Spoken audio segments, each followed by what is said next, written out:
Hello, everybody. My name is Gio from Apocaflix Movies, and in this video, I'm going to be talking about The Devil Wears Prada, not the band, the movie, the 2006 movie starring Meryl Streep and Anne Hathaway, based on a book that was written 3 years prior of the same name.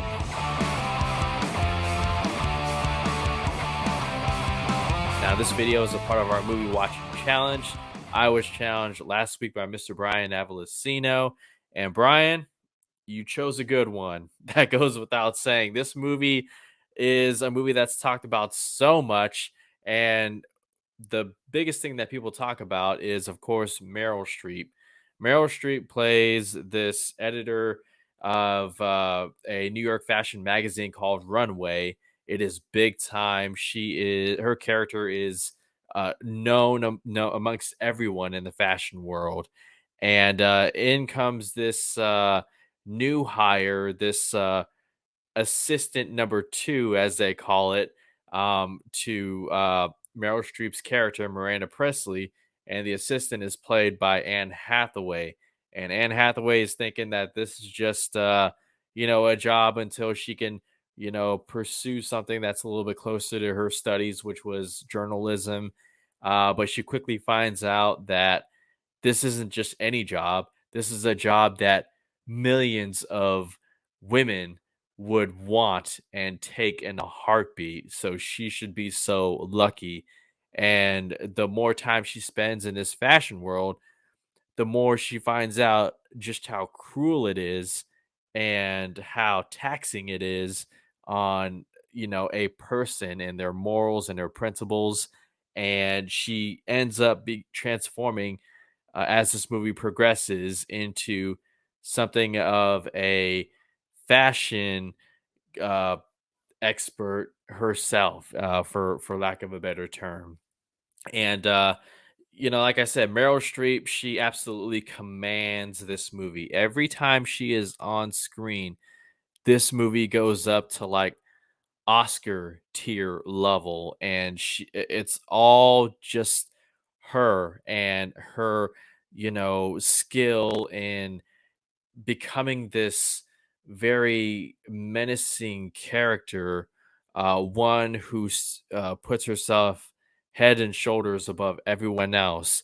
She doesn't talk to you; she talks down to you. And I thought her character was just somebody that grew on you, that you know as much as you despised her and just thought, like, what is your problem, you couldn't help but respect because she demanded so much of her employees to the point where they literally broke themselves. And when I say they, I'm referring to her first assistant, played by Emily Blunt.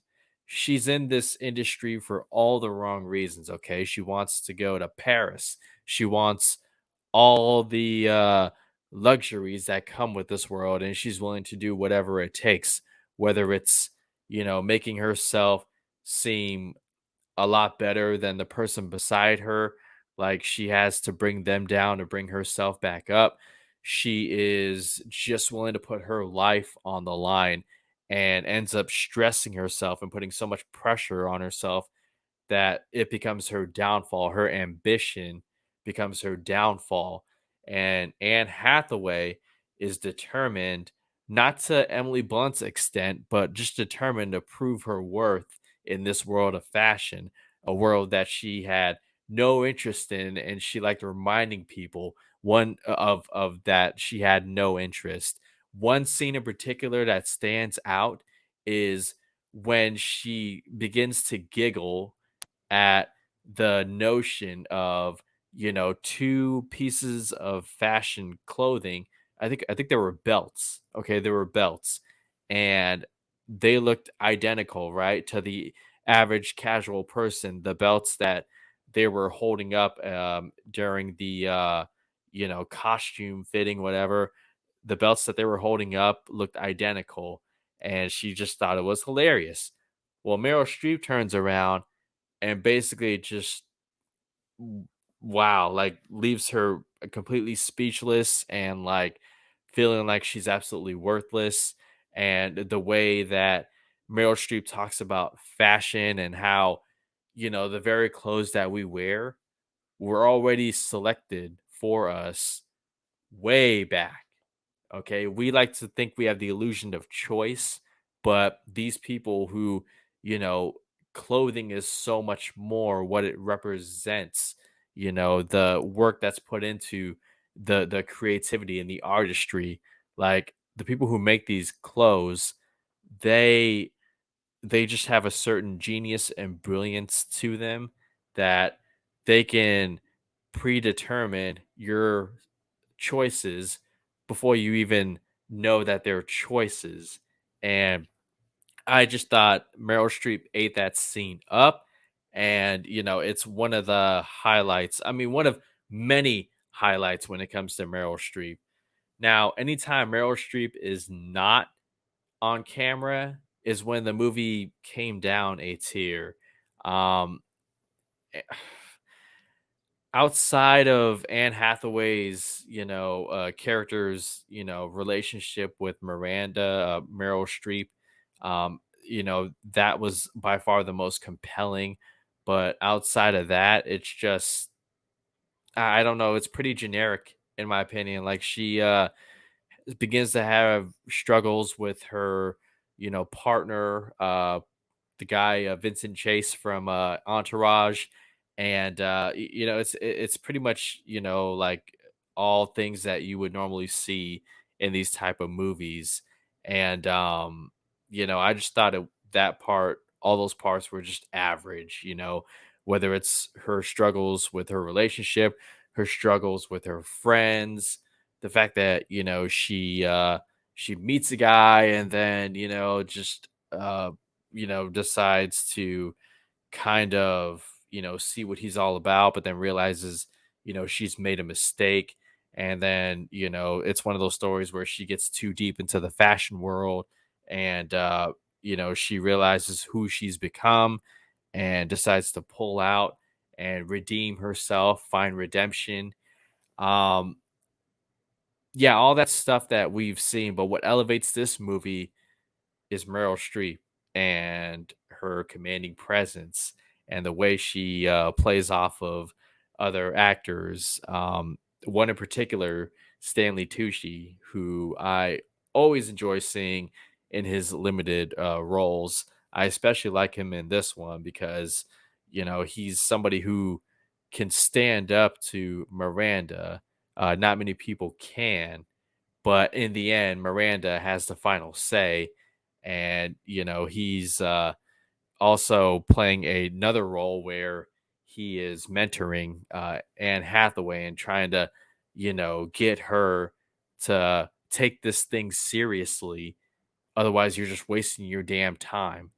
And they have a great scene together. But all in all, I find myself enjoying this movie.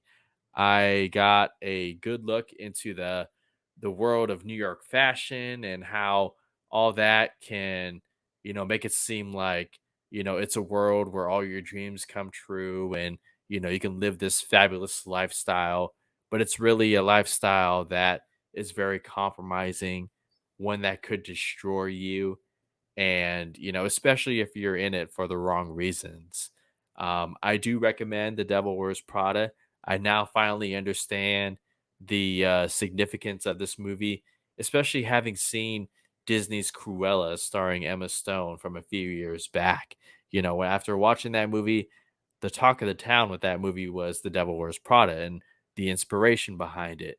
And now that I've seen this movie, I have a deeper appreciation for that movie, which pretty much, took all of its inspiration and, creative approach from a movie like The Devil Wears Prada. So I highly recommend it. Check it out if you haven't seen it. It's a great watch, and you'll be reminded once again of how great of an actress, one of the best actresses of all time, Meryl Streep is. She got nominated for an Oscar for this movie, and it was well deserved. And man, if they ever revisited this world, I said it on Apocaflix now. I could see a prequel, Miranda's rise to becoming, the face of this fashion world, and I think that'd be very interesting. So those are my thoughts on The Devil Wears Prada. Thank you so much, Brian, for challenging me. If you guys want to know who gets challenged next, tune in tomorrow for Tuesday's Apocaflix Now, 7 p.m. Pacific time. And we'll see you there. My name's Gio from Apocaflix Movies. Thank you so much. Hit that thumbs up. We appreciate you guys. And until the next video, take care.